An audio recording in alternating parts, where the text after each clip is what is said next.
Hey guys, what's up? Welcome back to my channel. Today's video is going to be a tag. I was tagged by Erica Summers to do the Going Green tag. So thank you so much for tagging me, girl. This tag is all about the things that you encountered on your way to becoming a more green person, whether it's with food, beauty, lifestyle, the whole thing, and kind of sharing your story of what made you go green. And I think it's a great tag. I think it's a great way to get to know specific beauty bloggers and why it is that we do what we do, because everybody has such interesting reasons. This is one of my favorite tags to watch. I'm gonna get into these questions right now. So the first question is, what started it all off for you? My mom is like a total hippie. I was basically vegan and vegetarian and kind of, growing up, grocery shopping consisted of, more smaller. Back then, it's not like it is today, like when I was a kid in the 90s, we had to drive miles away from where we lived to go to like a health food store. So I kind of grew up with a very green background. And I started eating meat when I was around 7 or 8, maybe a little older. And I didn't keep it up for very long. I kind of just ended up going back to veganism. But in terms of green beauty, I actually have a very interesting story. So green beauty was one of the last things for me to actually get into, because I just had this mindset that things that were natural wouldn't work as well. And look at this highlight. They do. They do. I just didn't trust it. I didn't have faith in myself that I could do a full face of makeup with all natural brands, until one day, I don't think I've ever told this story on YouTube, but it was really scary. I used a product, a body oil. The body oil contained the ingredient mineral oil. If you don't know what mineral oil is, it is not that great for you. It's a very, I ended up in the hospital because I had grown in the back of my thigh. Basically, like, my pores had become clogged, and I had this gigantic cyst in my thigh, and it started to build up over days. And my family was like, oh no, it'll probably just, take a hot bath, it'll just go down. No, it was huge. I had to go to the hospital. They had to cut my leg open and drain it. That was really bad. I was literally on my stomach in the hospital, screaming at the top of my lungs, because the doctor literally had to take a scissor and, I didn't go under for this, it wasn't that serious to have to do all of that, but it was painful, guys. Your skin is your largest organ. Take care of it. Put a lot better things. Now, as I've come to learn about these things, I use coconut oil and avocado oil and rosehip oil, So I began to educate myself, and I said, this is never gonna happen to me again. I started noticing something similar happening with my foundations. So my foundations would clog my pores. Drugstore foundations would do it, high-end foundations would do it. So it wasn't really a matter of the quality of the product, but what was happening was I was noticing that at the end of the day, I would have these cysts. I would have cysts on my cheek area, specifically here, sometimes it would happen on my forehead, they would happen all over, and they were so painful. And I started to realize there's some ingredient that I'm using that is, I still to this day don't know what it is. I just avoid unnatural foundations. I really try to avoid it. Things with parabens and a ton of, pore clogging ingredients. I try to avoid it because I know, my skin is very sensitive to that. Once I started switching out to green beauty, that stopped happening. And it's been easier to clear up my skin because I get less breakouts and less cysts. And if you know me, in the past I've suffered with dermatillomania. It's an illness when you are nervous or anxious. It's a part of anxiety. You pick at your skin. And so when I have cysts and my skin isn't in the best shape, obviously when I'm anxious or nervous about something, I'm gonna pick at my skin. So having clearer skin and less breakouts, so it's way less of a struggle for me. It doesn't happen as much because I don't break out as much. What was the first thing to go, ingredient or product?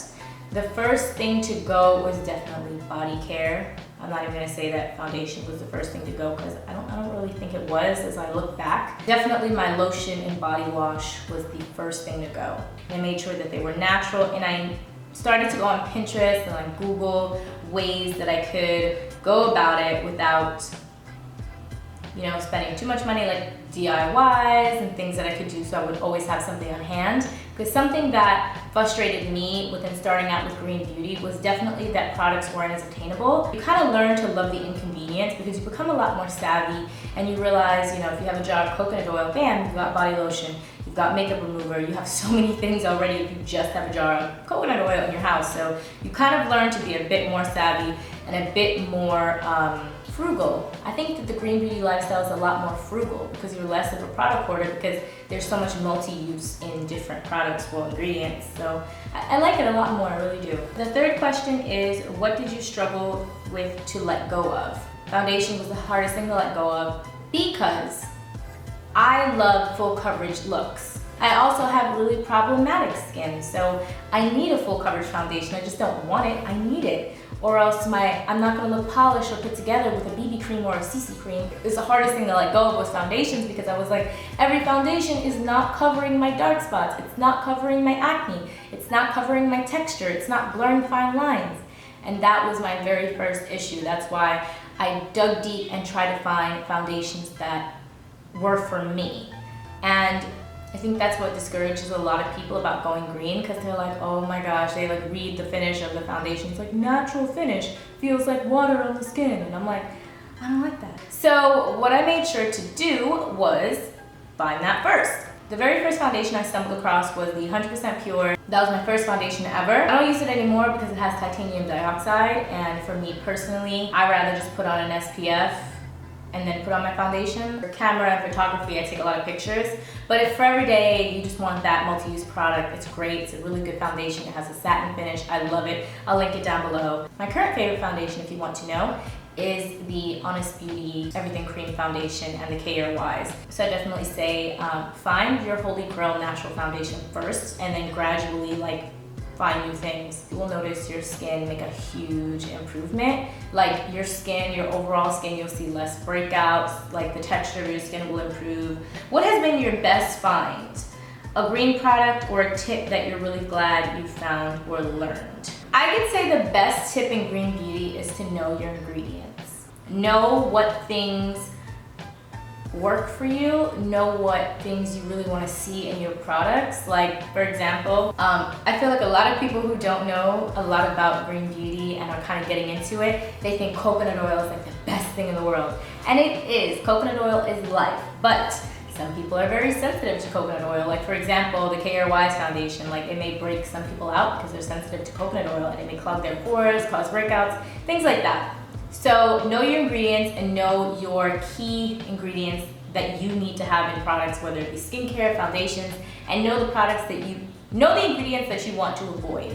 Don't think that just because something is organic or green, it's for you and that it's gonna be amazing, because it's not. And that's something that I learned along the way, and I had to learn it the hard way. Ingredients that I love to have in products is I love rose water, I love rose hip oil, I love aloe vera because it usually means that a product's very light and soothing and usually good for a variety of skin types. When you're on your journey of green beauty, read, educate yourself. Maybe read The Honest Life by Jessica Alba. There's a bunch of books. Or go on a beauty blog that talks more in depth about maybe like the chemistry aspect of green beauty and talks about ingredients and talks about formulas. So get to know your ingredients, because before you go green, you don't really care what's in your products. You're just like, whatever, like I just want this because someone raved about it on YouTube and I love it now and I'm gonna go try it out. But in green beauty, that's a no. You have to learn to read the back of that packaging. With your cleaning products, with everything, is know your ingredients and read the back and read that label. That's it. The fifth question is, what has been the worst thing about going green? What has been the hardest to transition or find an adequate green replacement of? Foundation's been hard.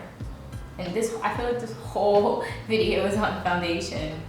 But two things, foundation and eyeliner. Eyeliner because every eyeliner smudges because they have like oils in them, like coconut oil and avocado oil and very slippery oils. That's always been a problem. Even now, the eyeliner that I use isn't 100% green. It's not. The one I use right now is Physicians Formula, which is okay, but that's been hard because a lot of them smudge and are a little oily. They don't really have that matte look that I like. and foundation because of what I said before with the tones and the undertones. That's a huge issue. My goal is to actually one day create my own line of organic foundation. I can create a formula where I can create a really huge range of shades, undertones, tones for the fairest to the deepest of complexion. I would love to be able to achieve that in my life one day, because I feel like a lot of brands, they'll create like 6 shades and it's such like a generic shade. Like, and I'll look at it and I'll be like, who is this shade? Like, I've never seen a human that looks like this. Like, I'll look at the bottle and be like, what's that? Like, what is that? For example, Makeup Forever.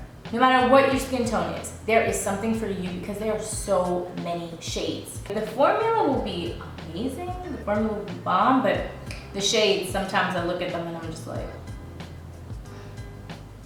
what's this? But you don't want to go too much darker with natural foundations because by the end of the day you might be looking crazy. Like, I'll find a brand where I love the shade they formulated, but it's not full coverage enough for me. And I'm just like, realistically, it takes a little bit of time because I do manipulate the shade of things with highlighting and contouring, which I think everybody should do, because you should never just walk outside with a flat tone face and just throw on foundation and go. Like, that looks a little scary. I really do feel like the green beauty community has some work when it comes to undertones, tones, and pigmentation in foundations. Anything else to add is number 6. Any tips or tricks to pass on? If you are interested in going green and trying out the green life, the green beauty life, know why you're doing it and know that it is not going to be easy.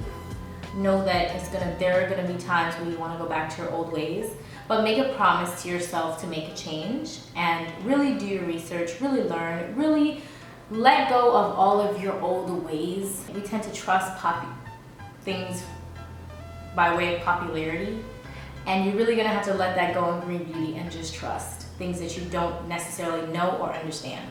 There are brands that I have found in green beauty that do not have a huge following that I love.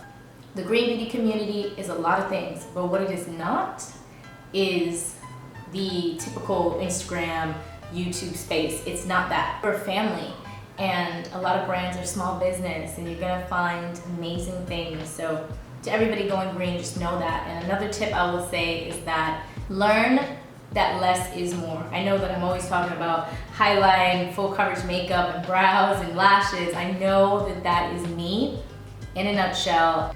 Learn to appreciate a raw image. Learn to appreciate your true self and your true skin and what you really look like. Please do not get caught up in looking at people on Instagram who are filtered up, face tuned up. This is not a perfection thing. Don't get caught up. Just learn to just love yourself bare. Like, for example, I learned that, why am I so concerned with covering everything up? What I should be concerned with is treating it. What I should be concerned with is taking care of my skin instead of just trying to find the next thing that's gonna cover it up. And that's something that I still struggle with, to kind of really do the spiritual work to help with my dermatillomania. That's where the real work comes in. You will learn in green beauty that before you even get to makeup, there's so much else involved. I will do a ton of videos on that. I used to on my old channel, and I miss my talks with you guys where I just share my life stories and stuff. I really do miss it. But I think that that is the most important part of this community, is knowing that before we even get to makeup, there's so much more that goes into it. The ethics, the morals, the views on so many women and so many things that we want to do. And I think that that's what you really have to realize coming into this community, that it's not just about having perfect makeup and an Instagram feed that looks on fleek, or, you know, highlight on bling. When you love yourself, there is less pressure to look perfect. To really appreciate my life, I've learned in green beauty, and not to let makeup be the center. To learn to really let it be just that thing that makes you feel like a woman, makes you feel happy, makes you feel confident, but doesn't run your life. So I would say that that's my tip. That's it. Being well within helps the outside. That might be a little cheesy, but that's my thing. That is the end of the Going Green tag for me. Anybody I tag, I'm gonna write them down below. Thank you guys so much for watching. I love you guys. I appreciate you guys for your continued support of this channel. So that's it. That's the final word. Thank you guys so much for watching. I love you guys. Bye.